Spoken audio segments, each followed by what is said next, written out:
I'm going to speak about the crisis between Ukraine and Russia. Now, not in terms of offering any kind of overarching explanation of what is going on, because I'm far from an expert, and even the experts can look a little bit quasi-informed at times.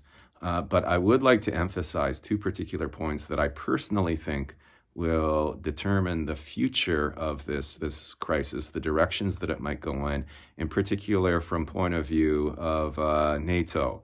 Now, the first is psychology, the psychology of leaders, and the second is energy supplies. In terms of the psychology of leaders, there has been discussion for many months now in some corners of the internet about the mental health of Vladimir Putin.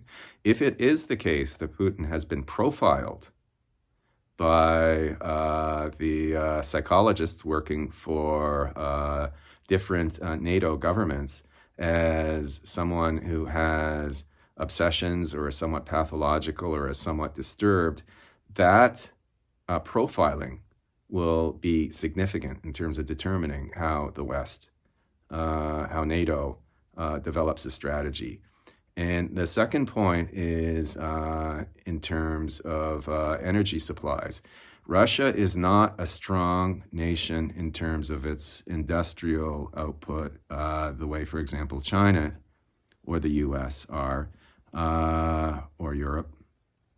But it is very, very powerful in terms of its control of energy, in particular natural gas.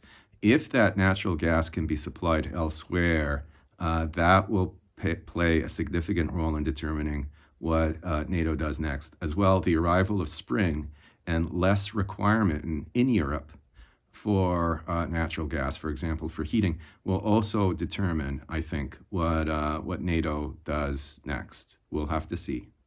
Your own comments are welcome.